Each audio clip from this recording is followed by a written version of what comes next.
semana a semana continuo lá atrás do... Caríssimo Diogo. Está tudo bem?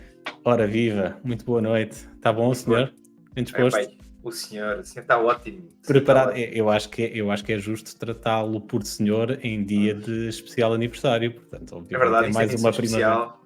edição Sim, especial do sim, Capital sim, Aberto. especial. Isto é como... Pai, vou fazer aqui publicidade. Posso fazer publicidade? Podes. Isto é... Não paga ainda por cima. Não paga. Isto é como o Camilo Lourenço, pá. Isto todos os dias trabalham, só na noite de Natal é que não se faz diários, portanto... isto Não é aqui agora somos verdade, não é iguais. verdade. Até na ceia de Natal vamos ter especial de Capital É Aberto. verdade, Portanto, é verdade. ainda estamos mais à frente do mítico Do que- programa da manhã do senhor Camilo Lourenço. É pá, que eu acho que aquilo é um jornaleiro autêntico. Aquilo é, para mim fica feito o dia. Para É mim fica verdade, é feito o verdade. dia. Tem ali 20 minutos de update diário, sempre Sim. on the spot. Muito Mas, bem, é que pá, tal? Gostamos? Essa muito semana. bem. É pá, muito empolgado com esta edição, com a edição de hoje. E esta semana... Por algum motivo em particular? Esse empolgamento todo?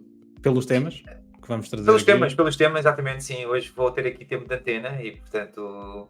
Tinha ficado prometido na última emissão, não é? Exatamente. E nós temos sido pródigos em não cumprir com aquilo que prometemos e, portanto, pode ser que agora a gente consiga, Vamos iniciar pelo aqui menos, contribuir minimamente com aquilo que são as nossas promessas. à emissão 4, vamos começar a cumprir promessas e a promessa da emissão 3 de finalmente tratarmos os beabás de qualquer coisa, neste caso do investimento imobiliário, e hoje vamos falar um bocadinho sobre isso e trazer um bocadinho a expertise aqui do Diogo para o tabuleiro. Mas antes de lá irmos...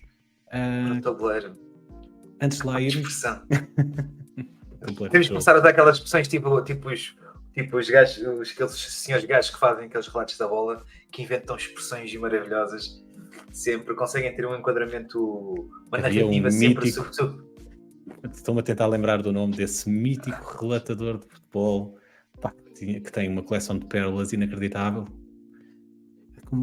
Não me lembro não, pá. Eu hei de me lembrar ainda durante esta edição mas e de volto facto, a isso. É malta com muita criatividade. Conseguem descrever um campo de futebol sempre com uma poesia, sempre com uma prosa sempre super elaborada. Bom, mas vamos então aqui prometo que não serei o Manuel Machado do Capital Aberto. Que traga aqui algum sumo à conversa. Muito bem. Mas olha, mercados financeiros, que tal? Não sei, acompanhaste Paulo, alguma coisa? Tal? Não? Acompanhei, tanto que acompanhei que te chateei durante a semana e te questionei o que é que estava a acontecer nos mercados e que... Leste a minha newsletter? Sim, vi assim a passar e portanto vamos então explicar então por falar em expressões idiomáticas, exatamente, tanto que li a tua newsletter que te questionei quem é que se fazia os teus desenhos. É verdade. Portanto, tanto que não vi só pelo menos a capa só o desenho, exatamente. Mas tu dizias então que tu tinhas no teu título como ações e obrigações, não era? Ações versus obrigações, certo? Sim, falei. Tem sido um tema, de facto, não é o tema da última semana, é o tema das últimas semanas, para não dizer dos últimos meses, o facto de as obrigações, depois de larguíssimos anos, completamente fora da esfera de investimento, voltarem de facto a serem bastante faladas, e basta quem anda atento e quem lê informação económica, quem lê relatórios das principais casas de gestão, nota que de facto, depois de anos e anos em que praticamente não se falava de obrigações, de repente toda a gente está a falar de obrigações. E ainda esta semana li um relatório da PIMCO muito interessante, muito bom, um excelente relatório. Eu gosto muito de ler os relatórios da PIMCO, são sempre excelentes, e que falava de facto no ponto de trazer as obrigações novamente como classe de ativos interessante para investimento. Pergunta interessante tanto já nisso, e acho que isto pode ser uma pergunta bastante interessante. As obrigações estão na ordem do dia e eu vou fazer aqui um exercício de reflexão de quem não percebe do assunto. E as obrigações, de facto, agora começam a haver inúmeros estilos de tipos de obrigações, uns com cupão, outros sem cupão, não é? Acho que é mais ou menos isto que eu estou a dizer. Umas com uma maturação mais curta, outras com uma maturação mais longa. Mas diz-me uma coisa, faz sentido o facto do juro o facto do juros estar neste momento muito alto, o juro, isto é, o facto das empresas neste momento terem que recorrer à banca, As taxas de juros. as taxas de juros estarem tão altas, convida que as empresas agora consigam angariar ou conseguirem fazer esta prospecção não, portanto, fazer esta capitalização para investimentos futuros dentro das próprias empresas. Financiarem-se através de emissão de obrigações. Achas que isto, o facto das taxas de juros estarem tão altas, seja na América, seja na Europa, tu achas que é um convite mais aliciante, tanto para quem investe como para quem pede dinheiro, como para quem se financia? Para quem investe, seguramente que sim, porque investir hoje em obrigações tem um retorno potencial que não existiu durante largos anos, quando as taxas de juros estavam a zero. E tem não só o retorno potencial, mas não tem o risco associado que tinha quando estava a zero, e já posso explicar isso muito sucintamente mais à frente. Mas respondendo mais diretamente à tua pergunta. A questão do financiamento.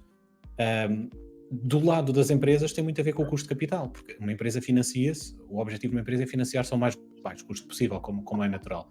Se o recurso a crédito bancário estiver a um valor mais aliciante do que o recurso ao mercado de capitais através da emissão de obrigações, continuará a ser mais interessante para uma empresa financiar-se através de recurso à dívida nas instituições bancárias. Se conseguir ir ao mercado de capitais e financiar-se diretamente nos investidores a uma taxa de juros mais apelativa, isso poderá ser mais interessante. Agora, taxas de juros mais elevadas será sempre mau em qualquer cenário para uma empresa que se pretenda financiar. Isto, independentemente de ser por via de crédito bancário ou por via de emissão de obrigações, porque a taxa de juros sobe nos dois eixos. Qualquer empresa hoje está a pagar mais pelo seu financiamento, independentemente de se ir financiar ao banco ou de se ir financiar ao mercado de capitais. Ok, muito bem. Relativamente à questão do risco de taxas de juros, efetivamente, quando as taxas durante larguíssimos anos estiveram a zero ou até a valores negativos, eu, como investidor em obrigações, eu incorria num risco muito significativo, um risco que nunca tinha existido na história das obrigações, de haver um crash quando a curva de taxas de juros começasse a inverter, ou seja, quando as taxas de juros começassem a subir, porque as obrigações têm um comportamento inversamente proporcional à taxa de juros. Se a taxa de juros sobe, o preço das obrigações desvaloriza. Se o preço desvaloriza, o meu dinheiro está a desvalorizar, o dinheiro que eu investi nessas obrigações. Ora, com taxas de juros a zero durante vários anos, chegaria, seguramente, ninguém sabia quando, mas chegaria seguramente o momento em que as taxas de juros iam inverter e começar a subir, como aconteceu no passado recente, e subir de forma vertiginosa. E com isso, as obrigações tiveram o pior ano. 2022 foi o pior ano na história das obrigações, para quem estava a investir em obrigações, mas de longe. Falámos disso. Já falámos sobre isso. E há agora um dado curioso, e porque é que as obrigações, não só por isto, têm sido bastante faladas, mas há ainda outro elemento a juntar a tudo isto que tornou a conversa sobre obrigações ainda mais interessante, que é a taxa de juro das emissões de dívida, isto falando dos Estados Unidos. As obrigações é um mercado, para um investidor, é um mercado que pode ser complementar, mas também concorrente de outro mercado de investimento, que é o mercado acionista. As obrigações, a yield das obrigações a 2 anos do Tesouro dos Estados Unidos atingiu já os 5% neste momento. O investidor consegue investir em obrigações do Tesouro dos Estados Unidos, que é considerado o ativo mais seguro do mundo, com um retorno de 5% a 2 anos. Garantido. 5% garantido, a menos que os Estados Unidos entrem em default. Um investimento numa obrigação tem sempre o risco de a quem eu emprestei dinheiro entrar em falência e não me devolver. É muito pouco plausível que os Estados Unidos entrem em default. O risco teórico académico está lá, pouco plausível que seja, mas está lá.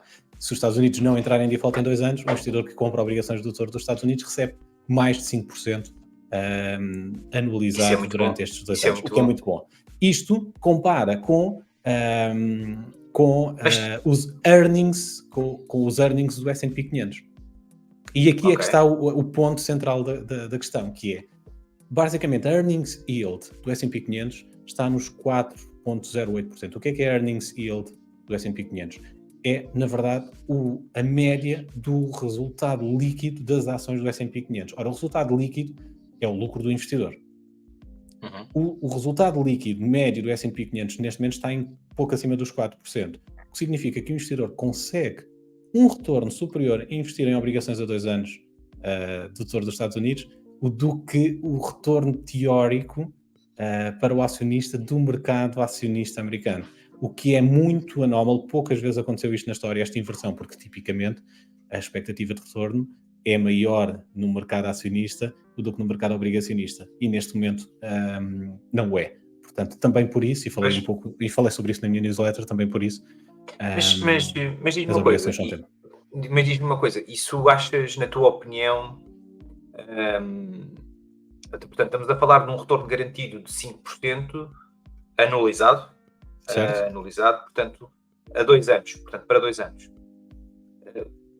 E se me estás a dizer que isso, eu vou fazer aqui uma relação, eu acho que é importante tu também dares-me a tua opinião do ponto de vista do risco, que é, Claro. se tu neste momento consegues investir de uma forma segura a 5%, que é no Tesouro Americano, portanto, que é nas finanças americanas, chamemos assim, com 5%, significa então que prevê-se que nos próximos 2 anos se possa chegar com um risco ligeiramente mais exposto, que as pessoas vão conseguir ter rendimentos na ordem dos 2 dígitos? Achas que isso é uma probabilidade ou não há uma relação direta em relação a isso? Isto é uma pergunta que eu faço, isto é, tu há um ano atrás, se eu te perguntasse, ou há 2 anos atrás, se eu te perguntasse, olha, dá-me 5% de rendimento garantido, ou de quase com risco zero, 2% de risco, Não existia. ou 1%, não existia. E tu hoje dizes-me que assim, não, tu hoje consegues com obrigações por via do Tesouro Americano, que consegues então ter aqui um 5% de retorno ao fim nos próximos 2 anos. Pergunta, isso significa então que temos aqui um bom momento para entrar no mercado, e significa que se aumentarmos ligeiramente, se a exposição ao risco for ligeiramente incrementada, conseguimos chegar aos 2 dígitos, ou não há uma relação direta? Não necessariamente, é difícil fazer essa relação direta. Agora, se tu me perguntares se a expectativa de retorno que quem investe em ações, porque na verdade estamos a falar do mercado obrigacionista, quem investe em ações investe tipicamente no mundo financeiro, designa-se com mais risco, que investir em ações tem mais risco do que obrigações. Eu não gosto desta terminologia e podemos num outro momento dissecar um bocadinho mais a questão do risco, mas seguramente com mais volatilidade. Prefiro usar essa terminologia. O investidor que vai ao mercado acionista investe com mais volatilidade para obter um retorno adicional àquilo que pode investir com menos risco, nomeadamente no mercado, ou com menos volatilidade, nomeadamente no mercado de obrigações. Ora, o prémio de risco do mercado acionista tem que ser significativo para compensar. Se eu estiver a investir com muito mais volatilidade para ter 6%, quando com muito menos volatilidade tenho 5%, se calhar não compensa. Portanto, do ponto de vista da expectativa do investidor, sim, investir hoje no mercado acionista, com os níveis de taxa de juros sem risco de 3, 4, 5, 6%, a expectativa de retorno terá que ser de 2 dígitos ou muito perto disso para compensar investir no mercado acionista. Agora, se isso significa que depois o mercado vai conseguir gerar esse retorno, é outra história completamente diferente. Agora, do ponto de vista da expectativa do investidor, sim, é essa a expectativa hoje para se investir no mercado acionista, a expectativa é essa.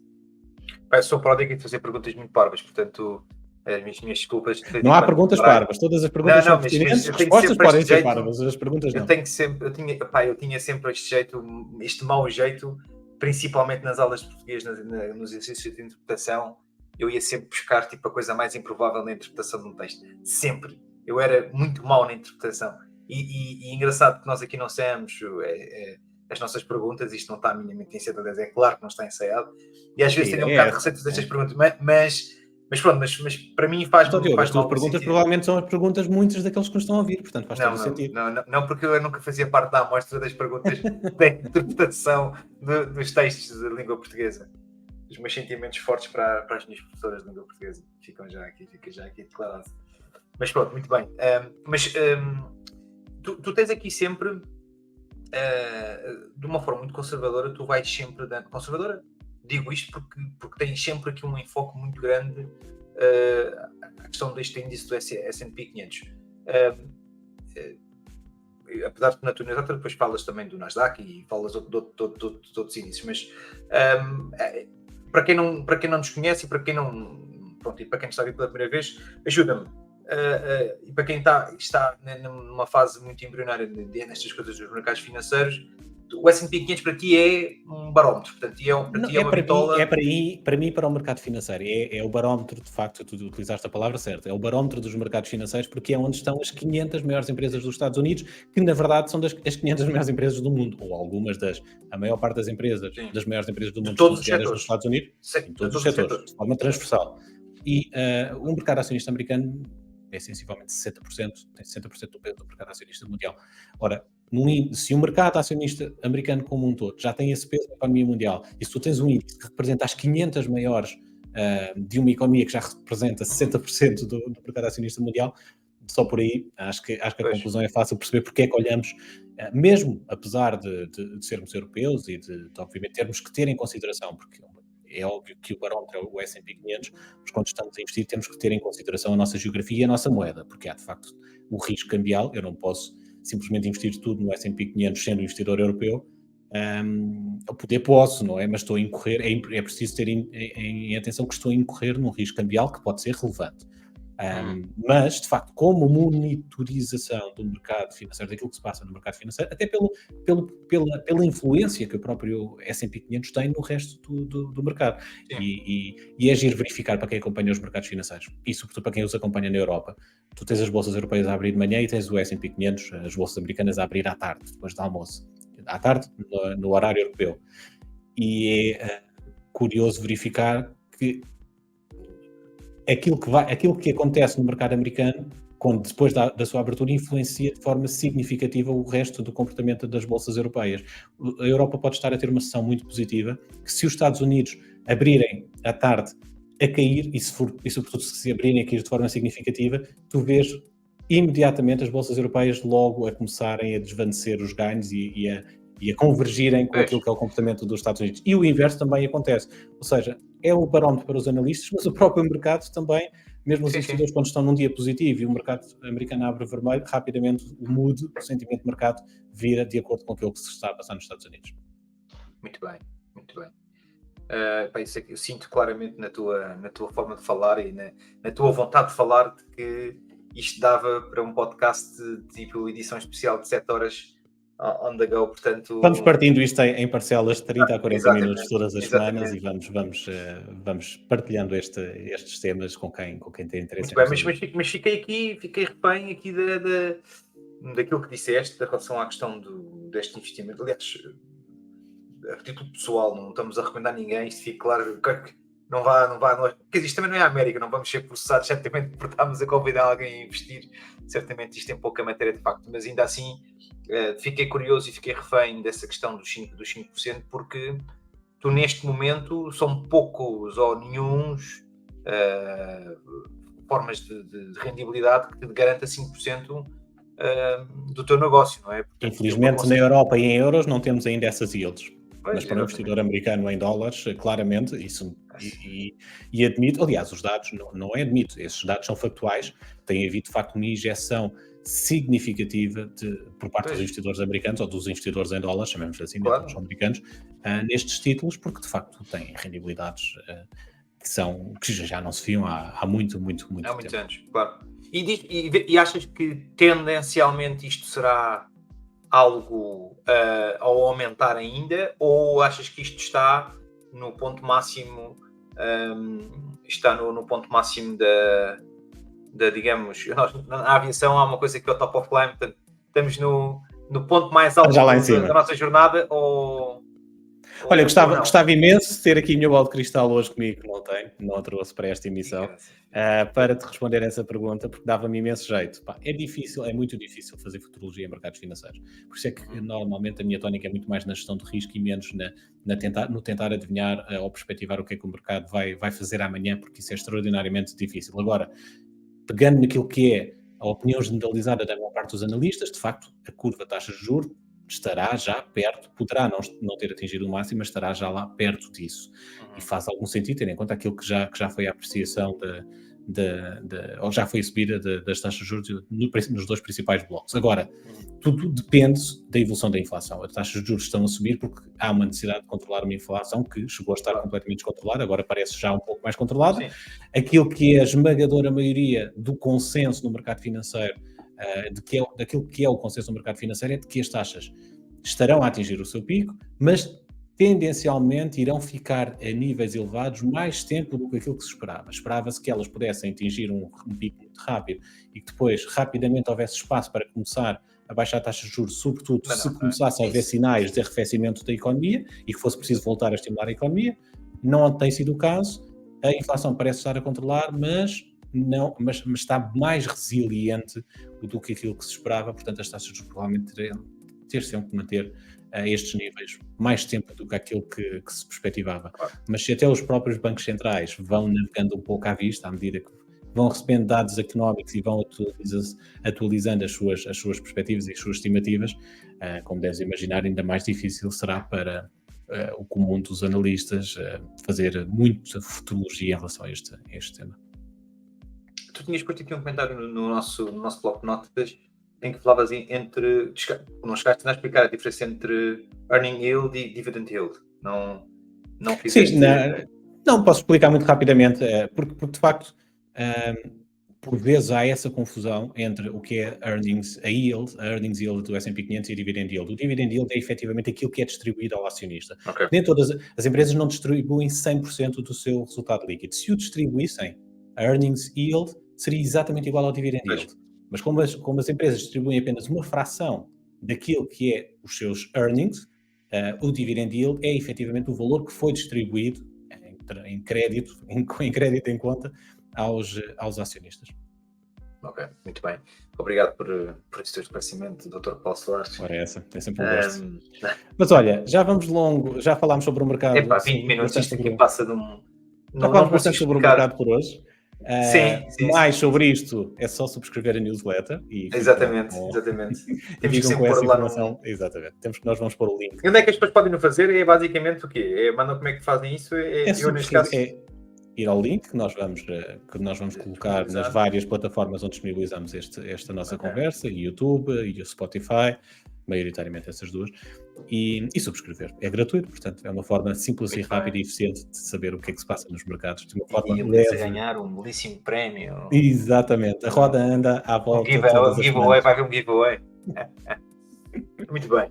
Mas olha, esta é a emissão dedicada a cumprir promessas. E nós prometemos, na semana passada, que iríamos falar um pouco. Nós temos falado muito sobre o mercado imobiliário em Portugal e prometemos que íamos falar um pouco sobre a tua experiência enquanto investidor no mercado imobiliário, porque, e aqui sou eu a passar um pouco para o teu lado aquilo que é a minha percepção sobre muitas das pessoas com quem falo, sobretudo mais jovens, e algumas pessoas que até têm capacidade para investir no mercado imobiliário.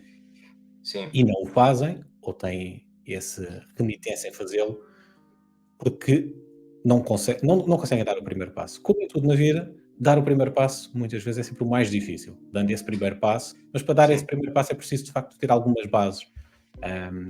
Tu, como investidor no mercado imobiliário, se tivesses que dizer as tuas 3 regras essenciais, 3 pontos que para ti são: eu não invisto sem isto e isto. O que é que seria? Bom, eu vou ser muito franco. Eu vou começar por dizer que eu não me sinto investidor no mercado imobiliário. Aliás, isso é uma pergunta muito interessante. Quando é que eu me vou sentir investidor? Quando é que eu me vou realmente sentir? O que é ser investidor no mercado imobiliário? Não ser investidor, porque assim, é pelo número de casas que se tem, é pelo rendimento que se gera, é pela dimensão da minha empresa. Quer dizer, eu não consigo dizer se eu sou um investidor. Eu sou um curioso em que dediquei-me à questão do mercado imobiliário. Porquê? Porque senti essencialmente que eu tinha a capacidade para conseguir entrar numa casa, num prédio, numa habitação de luta, uma coisa seja do que for, e senti que tinha a capacidade para conseguir ter uma análise crítica pela experiência que tenho de trabalho e de vida que levei até então, que me permitiu eu ter uma análise crítica sobre aquilo que deveria acontecer ali. Basicamente é isto. E atenção, isto não vai ser uma masterclass de como investir no mercado imobiliário. Precisamos de mais tempo para isso. Não, exatamente. Eu vou ser muito pragmático naquilo que eu acho que são os baby steps disto, não é? Porque de facto foi um tema muito super quente nos últimos 5, 7 anos.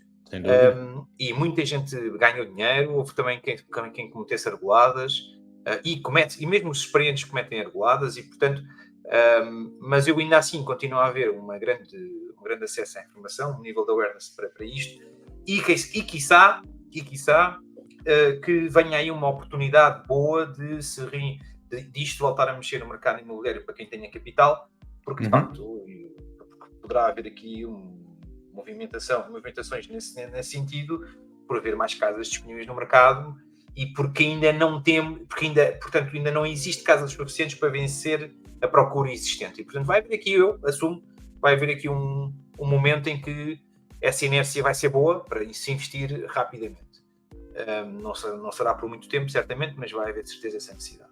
Mas diria eu que a questão, primeiro que tudo, é isso mesmo. Portanto, é sentirmos se estamos preparados porque há pessoas que não estão. Para sentir que estamos preparados, temos de ter essas 2 ou 3 bases, não é, de apoio.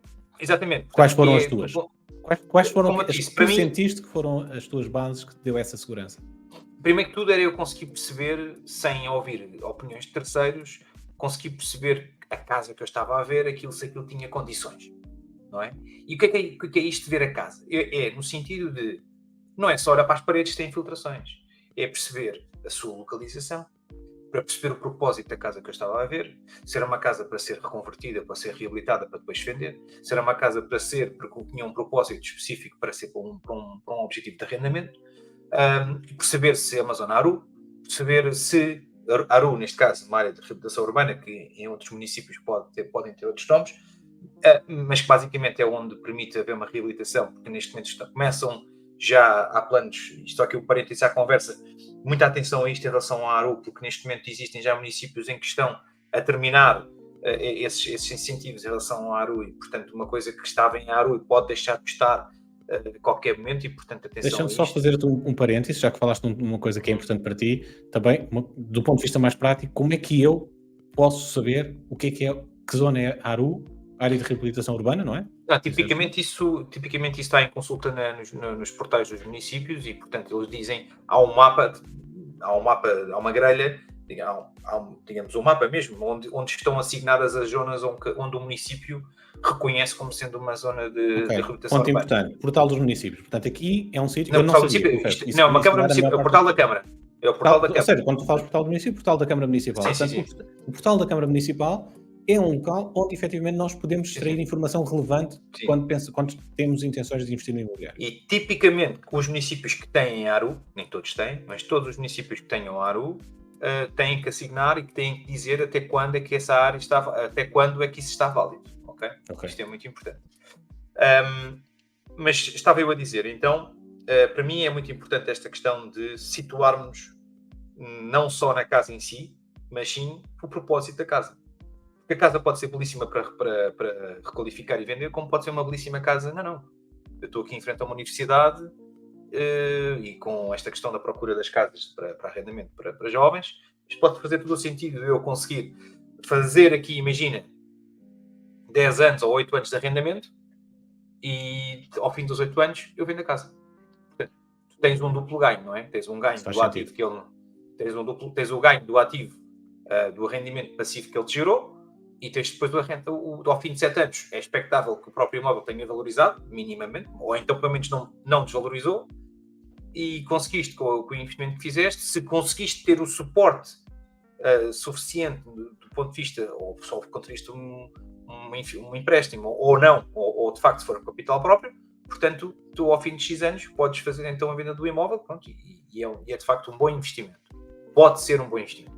Deixa-me, se não te importa, desculpa interromper, mas deixa-me voltar só um pouco atrás, e agora vou ser eu a fazer aquelas perguntas que se calhar são perguntas mais chatas ou perguntas mais óbvias para quem dominou o assunto, mas tu falaste num tema que para mim e se calhar para muitos daqueles que nos ouvem, é um ponto-chave, é um ponto importante, mas que também não o sabemos analisar, que é a localização. O que é isso? Tu falaste, localização, mas na prática, o que é que isto significa? Como é que tu identificas o que é uma localização boa, o que é que não é uma localização boa? Exato, pronto. E a localização prende-se com tu conseguires identificar o imóvel e acima de tudo ires lá durante o dia, durante a noite. Isto é uma coisa muito básica, mas isto é muito importante. fundamental tu conseguir, antes de comprares um imóvel, tu conseguires perceber a vizinhança no sentido de o que é que acontece aqui durante o dia, o que é que acontece aqui durante a noite. Será que... Percebes as dinâmicas da zona. É muito importante, seja pelos vizinhos, seja pelos teus vizinhos do próprio prédio, da própria casa, seja pela confusão que passa por lá, se aquilo é uma confusão de manhã à noite, se há muito trânsito, se há pouco Sobretudo se trânsito. estamos a falar em zonas que nós não conhecemos, não é? Exatamente, pronto. E depois, obviamente que se imagina, uma vez mais eu bato sempre nesta tecla de que é a questão de Lisboa e Porto, não é? Tu tens uma casa no centro de Lisboa, a necessidade de tu fazeres esta pesquisa, esta investigação, quer dizer, é muito menor do que se calhar comprares uma casa na Trafaria, quer dizer, Claro. porquê? Porque a Trafaria, vou aqui dar um exemplo prático, a Trafaria, hoje em dia, se eu for fazer um investimento na Trafaria, o que é que me procura saber? Procura-me saber se é uma zona que de facto que esteve abandonada durante muito tempo por muita gente, agora está ali um hotspot espetacular porque vislumbra-se, sei lá, coisas como pontos que ali possam existir ou caminhos, ou seja mesmo aqui um investimento do ponto de vista do acesso à margem sul, à margem de Lisboa, por via reforçar aquilo que já existe hoje em dia por via marítima, seja até mesmo pelo próprio investimento que está a existir na própria zona, porque há muita coisa que está a ser realizada neste momento, e logo o teu investimento acaba por ser um investimento mais seguro do que se estivesses a reconverter uma ruína onde era a tua ex-ruína que passou a ser uma casa e depois todo o resto mantinha-se ruína, não é? Portanto, isso de facto não é minimamente convidativo. Sendo que eu diria que é importante ter alguma cautela quando se compra um imóvel a pensar em obras públicas que possam vir a acontecer, porque no país em que estamos... Mas a minha zona de conforto é claramente a margem sul do Tejo, e se fosse aqui o ruínas fed próprios para a área de margem sul do Tejo, mas de facto o problema é que a margem sul do Tejo, pela grande saída para estas vendas dos últimos anos da zona de Lisboa, portanto houve muita gente que procurou habitação na periferia da grande Lisboa, e Almada foi uma das grandes zonas que de facto teve aqui uma procura imensa de pessoas que viviam em Lisboa e que decidiram viver para este lado, e de facto a construção aqui está a ter popa, não é? E portanto, estava eu a dizer, a questão da localização prende-se com isto, que é tu conseguires perceber o teu surrounding, portanto, aquilo que está em volta, e aquilo também é possível que possa vir a crescer na zona. Que eu diria que a maior parte das pessoas não faz isso, não é? Porque a maior parte das pessoas vai ver um imóvel, vê hoje em dia, o exterior do prédio. Tu hoje em dia tens já, seja novato ou seja batido, tu tens muita gente... Já essa consciência? Já. Epá, não sei qual é que é, não sei o rácio disto, mas hoje em dia já se começa a perceber que as pessoas tomam a iniciativa de falar com o vizinho de cima, com o vizinho de baixo, de perceber aqui um bocadinho, pronto. E de facto, não sei, não, acho que já não é um assunto, até porque a informação hoje em dia está disponível a toda a gente. Portanto, hoje em dia toda a gente tem acesso e há uma iniciativa grande por parte das pessoas. Mas quero-te dizer que eu acho que isso é um exercício muito importante a ser feito. É perceberes o que é que está a acontecer na zona, o que é que vai acontecer na zona, seja do ponto de vista do investimento, seja do ponto de vista até da vizinhança. Isso para mim é fundamental. Porque aí tu estás a garantir 50% de surpresas do ponto de vista de não sabia que afinal aqui passava aqui todos os dias aqui de manhã, estavam aqui 50 caminhões a passar aqui à frente, certo. E que o vizinho de cima afinal não gosta do barulho, isso provoca-te uma volatilidade enorme nas entradas e saídas se for para uma situação de aluguer. Lá está, é o caso prático de que tem que ser visto para o qual é o efeito. Se tu tens uma casa boa e se for só o tipo um típico house flipping que é compras e revendes depois da reabilitada, se houver necessidade dessa reabilitação, portanto, acho que essa questão da localização é fundamental. Esse trabalho de casa é primordial, é fundamental. Ou então não, então já conheces bem a zona, não é? Claro. Se for aqui no teu prédio, portanto não terás necessidade para o fazer. Esse conceito de house flipping, comprar para reabilitar e vender posteriormente. Nesse conceito, achas que a localização também tem esse peso fundamental? Tem na perspectiva do seguinte, a tua questão é muito pertinente, não é? Mas imagina que tu arranjas um imóvel que está a um preço belíssimo. Ou tu tiveste muita sorte, ou há um senão. não é? Não há almoços grátis, não é? Não há almoço grátis. Portanto, se tu tens de facto um imóvel que está, um imóvel que supostamente deveria custar 130, 140 mil euros e estás a sacá-lo por 80 mil euros, ou há Alguma um coisa tem catch, que explicar. ou tiveste muita sorte. E vou dizer-te uma coisa, cada vez mais, neste momento, tens muita gente a fazer o trabalho de casa de ter uma carteira de clientes de investidores que as coisas quando te chegam já passou, ou tu estás na linha da frente de uma pessoa que tem um acesso privilegiado por N razões, N motivos, ou então as coisas quando te chegam já chegam muito mastigadas. Já vêm com muitos olhos passados por cima e se ninguém apanhou... pronto. Esse é um tema, desculpa, não queria interromper o raciocínio, mas completa o teu raciocínio e depois gostava de falar contigo sobre isso. Isso é a forma de como tu vais procurar os imóveis, não é? Isso, como é que tu vais conseguir ter acesso a este tipo de imóveis? E tens N maneiras, mas o trivial, aquilo que neste momento está muito super explorado e banalizado na perspectiva de que já está super documentado, está com acesso perfeitamente a todos, que é a questão dos leilões eletrónicos. Os leilões eletrónicos, que eu pessoalmente não é daí que advém o meu investimento imobiliário, por uma razão das poucas experiências que eu tive. Portanto, eu não tenho tempo suficiente para conseguir estar todos os dias a olhar para as oportunidades do dia. E vou-te dizer uma coisa, certamente depois as pessoas poderão concordar comigo ou não, mas eu já vi situações em que tens as casas em leilão eletrónico e muitas das vezes elas acabam por sair, uma boa casa numa boa zona já não te sai a preço. Sai-te a preço, tu compras a casa, mas compras ali, compras na Remax era igual. Certo. E atenção, e aqui particularizando, estou a falar de situações em que eu acompanhei, são situações muito particulares, em situações super concorridas e, portanto, a conclusão que eu cheguei foi, certo, mas isto saiu pelo valor que vale no mercado. Vale no mercado. Não... Mas, Diogo, é uma convicção generalizada entre as pessoas, entre a população em geral, de que as casas, quando chegam às imobiliárias, já vão, de facto, muito... Já ficas, de facto, com as sobras daquilo que existe no mercado, que, de facto, os bons negócios não chegam sequer a ir para a vitrine da imobiliária. Portanto, o ir a uma imobiliária é, de facto, já ir em último recurso. Se não for por aí, onde é que eu quero investir no mercado imobiliário, mas encontrar, de facto, boas oportunidades de investimento antes que elas cheguem ao mercado, por onde é que eu posso deambular à procura dessas oportunidades? Assim, sem dúvida que o mercado, as imobiliárias neste momento, posso-te responder da seguinte maneira.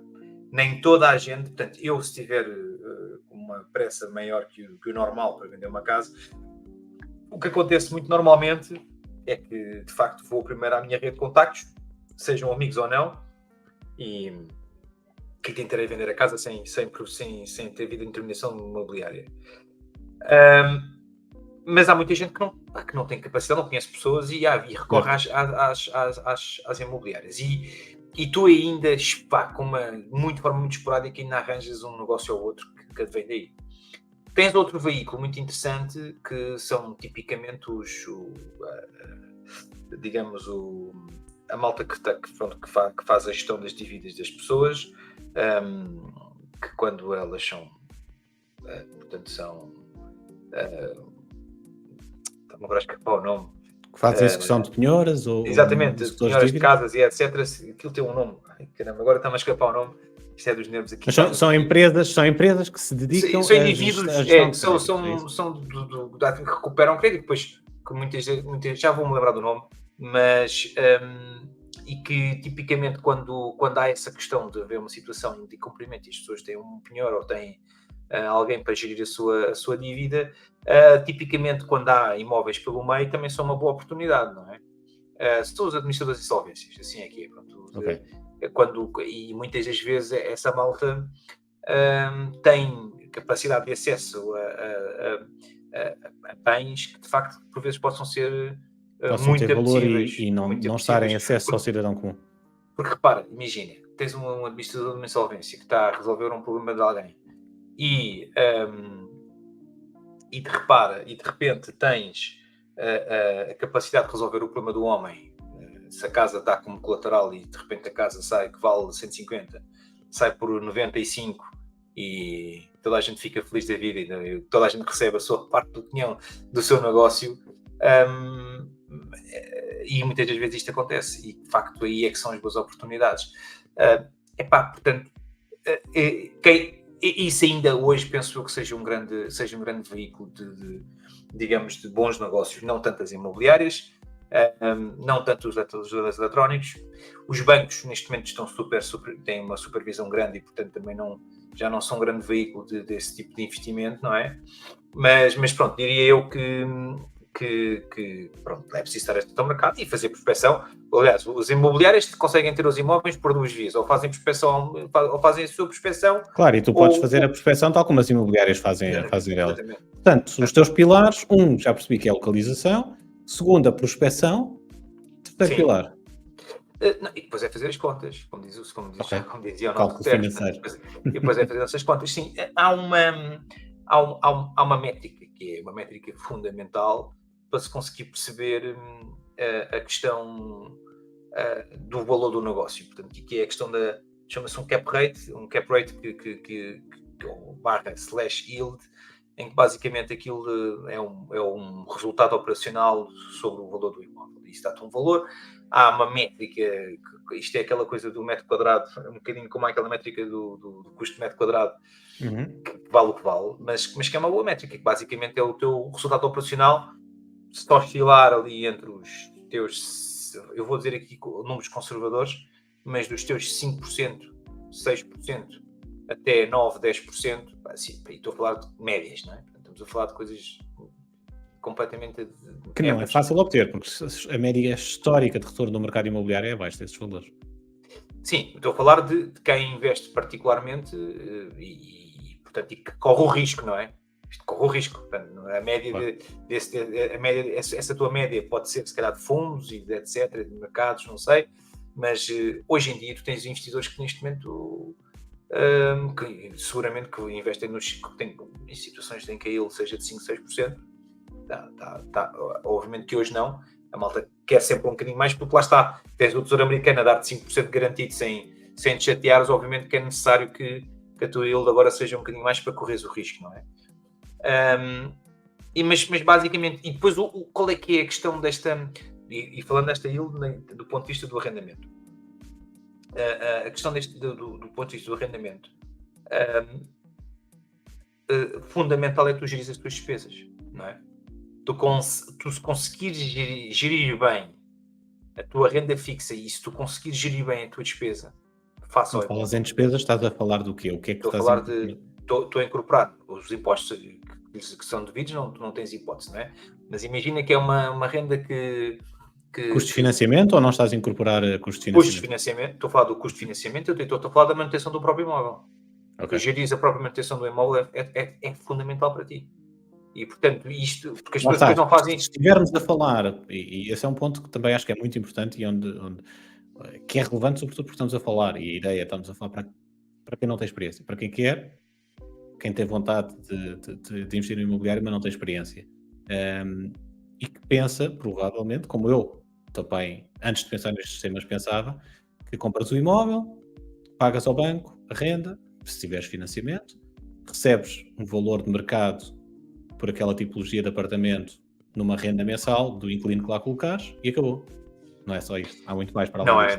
Não é. Olha, vou dizer uma coisa. Basta teres que fazer um isolamento de uma cobertura de um prédio. Matam-te o teu retorno daquele ano. Basta isso. E são coisas imprevisíveis. Mas é bom consultar quando fazes uma compra, pedir sempre as atas do condomínio, para ver se não há recorrência de anomalias no prédio. Fundamental. Imagina, imagina que tens um prédio... Isso é algo que é possível? Ou seja, tu tens direito, enquanto interessado em compra do imóvel, em consultar a ata de condomínio? Claro, naturalmente. Okay. Isso é bom saber. Quem pedes ao proprietário, não? Isto é serviço público, estamos aqui a fazer. Não, mas tu pedes ao proprietário, olha, sim senhor, tenho só de comprar o seu imóvel, consegue-me facultar as atas do condomínio. Isso é um direito. Aliás, há aqui um negócio que vai aqui um desabafo para a comunidade, que é esta ganância neste momento que eu não sei quem está a ganhar com isto, mas que é, não sei se tu sabes, mas agora tu para fazeres uma escritura de um apartamento, tu és obrigado a falar uma declaração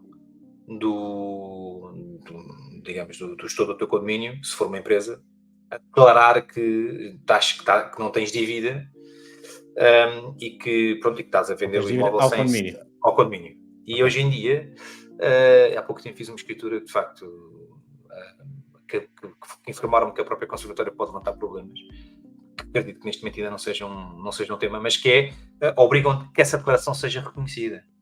Ou, isto é, para além de haver uma declaração a atestar, então hoje pedem que a assinatura seja reconhecida.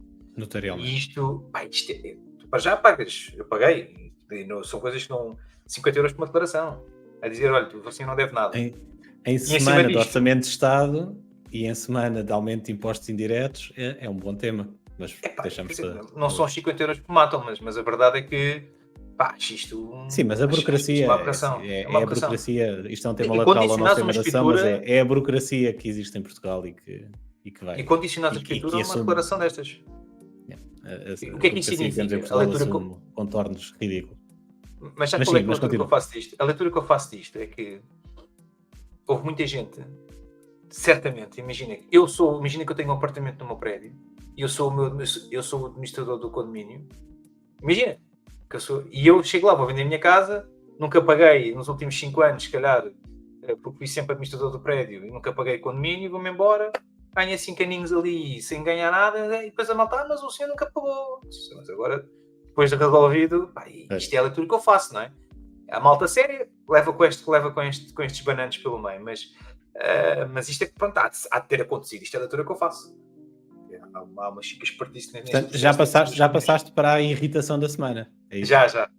Mas por acaso não ia, mas não ia falar disso, mas já agora fica já com esse sublinhado para isso. Mas pronto. Fica a tua irritação sublinhada. Mas de facto, esta questão, por exemplo, do condomínio, das despesas que possam ser inesperadas, é como eu digo, tu se levares ali com uma cota extraordinária de 1.200 euros ou 1.000 euros, de 800 euros, rebenta-te completamente a tua margem daquele ano, porque a tua margem, se calhar, provavelmente líquida do processo, se tiveres um crédito, se a casa não tiver pago e tiveres a pagar um crédito de habitação, ficas com a situação comprometida do ponto de vista da margem líquida do teu imóvel. Portanto, que lá está, que isto ia remeter para um dos tópicos que são as armadilhas, que é muito importante tu mitigares o mais possível. Tu não vais conseguir nunca fazer a cobertura de tudo. Tu até podes ter feito um trabalho de casa extraordinário, mas depois não conseguires evitar estas questões. Mas quanto mais exercício, quanto mais aprofundado for o teu trabalho de casa, mais mitigado está a probabilidade de haver surpresas. Exatamente. Que estragam o negócio.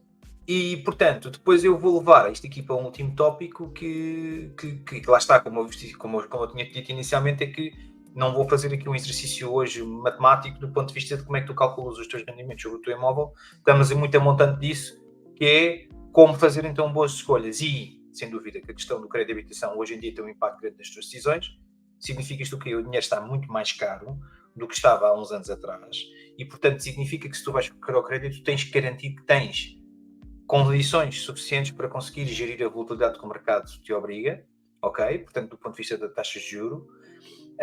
E, consequentemente, diria que a questão dos inquilinos o tempo que demoras a gerir os teus inquilinos é também uma questão fundamental para mim e para as escolhas. Portanto, isto é, tu gerires a forma como vais angariar o teu inquilino é fundamental, e isso faz-se com critérios que tu possas querer impor à entrada da questão ou os critérios que tu possas querer para a escolha do teu inquilino, fundamental, e há N condições e N ferramentas para o fazer, bem como depois aquilo que é o teu tempo disponível para gerir inquilinos. Porque se tu tiveres a condição de ou se quiseres apenas ser tu a gerir isso tudo, eu garanto-te com 4, 5, 6 inquilinos, se não os fizeres bem, se não fizeres um controle de casa, estás em louco. E a malta liga-te à meia-noite. Tu tens duas hipóteses. Não, é verdade, ou tens duas hipóteses, ou não atendes, não é? Mas aí depois, se estão atentos, vais pensar se estão a pegar fogo à casa ou não, ou de facto, tens que ser um tipo proativo na resolução das questões. E como eu te digo, portanto, acho que esta questão de gerir o teu tempo, o tempo que tu que estás disposto a dedicar aos teus imóveis é fundamental. Depois tu vais meter logo uma pessoa para gerir isto por ti, e bem, É custo. mas é tal custo que Tem eu que te ser falei há bocado. contabilizado. Exatamente. É aquela despesa que tu tens de fazer contas se. A folha de eh, Excel. Exatamente. Portanto, tem que se tu estás ali com. Se a pessoa representa 3, 4 ou 7 ou 8% do seu vencimento na gestão dos teus imóveis, pronto, isso também é um Claro. custo que tu tens que considerar. Portanto, eu diria que basicamente falámos aqui de situações muito, muito macro. Eu acho que antes de passarmos ao exercício de fazer contas do ponto de vista se aquilo resulta ou não, mas que já temos aqui um exercício fácil que é perceber a yield que aquilo que te possa gerar, mas também a internet está neste momento super lotada de informações neste sentido. Aliás, há malta até que já tem uns templates em Excel, precisamente em que tu colocas lá a questão olha, o imóvel custa X e aquilo calcula onde é que é, onde é que não é, se tem crédito, se não tem crédito, e ele dá-te todos os impostos, todas as tuas obrigações diretas do teu imóvel, portanto não há necessidade de evitar a relata. Se quiseres gastar 15 ou 20 paus no Excel, num template de muita gente neste momento que está aí, e acho que te vale garantidamente isso, porque garante-te que consegues considerar os impostos, o imposto de selos e IMTs, se tem condomínio, se não tem condomínio, se tens IMIs para pagar, se não tens, se podes pedir isenção, se não podes, se tens crédito, se não tens crédito, se tens spread, portanto, se tens seguro, se é multirrisco, se não é multirrisco, tu tens tantas variáveis que se dedicam neste momento a uma responsabilidade de teres uma casa, de facto é importante depois essa parte do Excel. Podemos um dia falar sobre isso em detalhe, não tenho todo o gosto em fazê-lo, mas pronto, mas eu estou montando disso tudo, que são coisas que não se veem, que não se conseguem meter no Excel, que são determinantes e preponderantes na tua... Porque lá está... Para teres a big picture, antes de entrar de facto nesse detalhe de fazer os cálculos, tens que ter de facto a big picture. E eu vou dizer, isto não é académico. Os conselhos que eu acabei de passar são coisas que eu levo muito a sério quando faço uma... São coisas que tu, muitas delas aprendes com experiência, são situações que tu passas, que vão, alertas que tu vais ficando por passar pelas situações, por seres confrontado com elas, e que se não tivesses sido confrontado com elas, não terias a noção. E vou dizer uma coisa. Que são tema. Uma má vizinhança rebenta o teu negócio. Sem dúvida. E há em todo lado. Há belíssima vizinhança e há má vizinhança, como em tudo na vida. Mas uma má vizinhança mata o teu negócio. Não tenhas a menor dúvida disso. Não tenho de todo. Muito bem, caríssimo.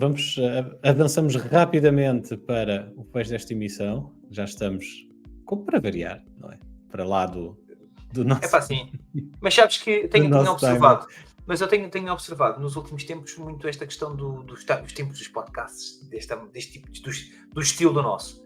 E constatei que, de facto, é impossível fazer abaixo dos 40. Ou nós, passando a monólogo, ou então, de facto, vai ser impossível nós conseguirmos manter os 40 minutos ou 45 minutos de podcast. Portanto, eu acho que a gente vai ter que assumir de forma bastante vertical...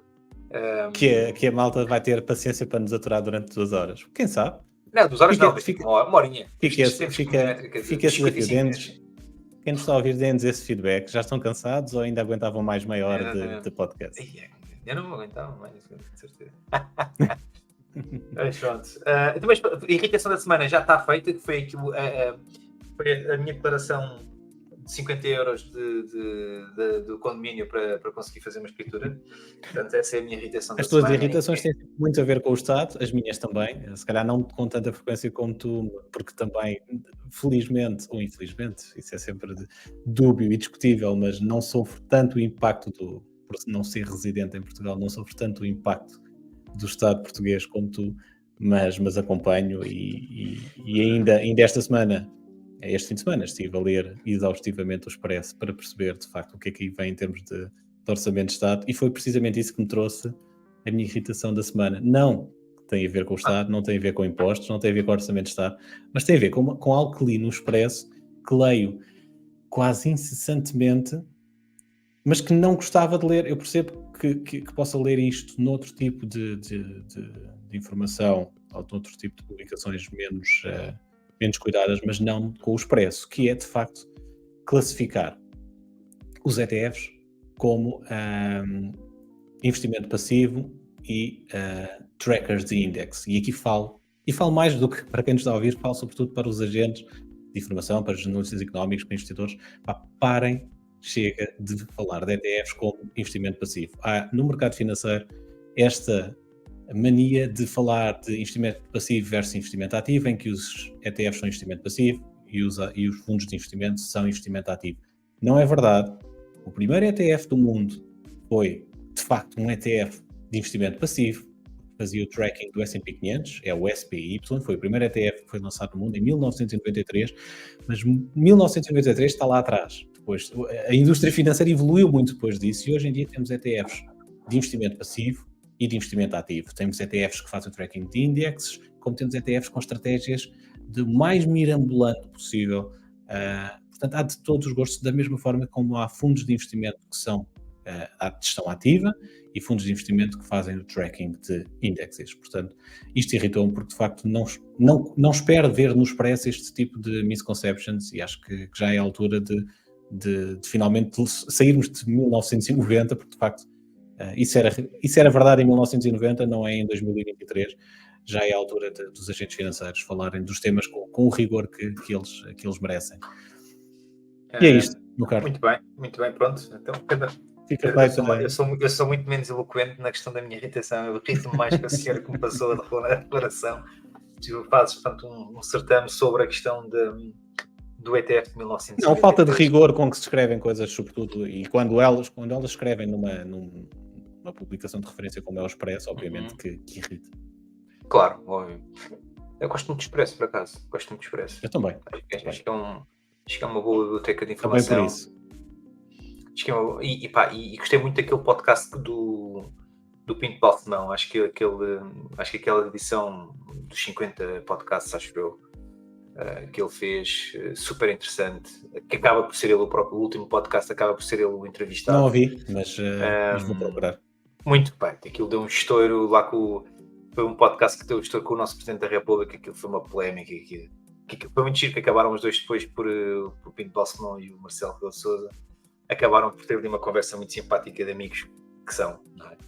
E eu já tenho programa então para o serão, vou recuperar. Tem. E aquilo foi muito chique, tanto que eu acho que até o podcast do Marcelo, acho que foi dividido em 3 episódios, e que houve ali alguns desabafos, assim, conversa de amigos, não é? Que são, já repito, e que aquilo foi muito giro, que aquilo deu depois para uma controvérsia aí de algumas declarações que ele fez, muito interessante, e pronto, isto, quer dizer, nós estamos sempre aqui a falar nós temos que começar a cobrar, temos que começar a mandar uns mailzinhos para as edições para cobrar publicidade, para cobrar aqui alguns fees da gente. Publicidade gratuita. Não, do Camilo Lourenço eu não vou exigir, que eu gosto muito de ouvir, e que um dia ainda vou ser invocado, como ele costuma fazer, porque eu gosto muito sempre de invocar os amigos que tem e que as pessoas que conhecem e tal. E me dizem, sim, Paulo Soares e Diogo Simão, aqueles excelentíssimos. Exato. É o meu. Sempre com o microfone. É o meu sonho que o Camilo Lourenço fale de nós no nosso podcast. Vamos trabalhar no prime time dele. Das 8 da manhã. Exatamente. 16 de outubro, do ano da graça de 2020. Exatamente. Muito bom. Mítica Camilo Lourenço. Muito bem, meu caro Diogo Simão, olha. Uma vez mais, foi um gosto, acho que por hoje estamos conversados. Sim, mais temas virão na próxima semana. Muito bem, igualmente. Sigam-nos, continuem-nos a ouvir e se quiserem partilhar temas que queiram ver aqui abordados, estejam a partilhar isto. Ainda não estamos a partilhar isto, né? Estamos a fazer aqui um build-up de podcasts para um dia, depois começamos, explodir com isto. Muito bem. Muito bem, meu caro. Paulo, bom serão, bom jantar de aniversário, uma vez mais. Obrigadíssimo, obrigado. E tudo a correr bem, meu caro. Vai ficar no YouTube. Um abraço. Um abraço.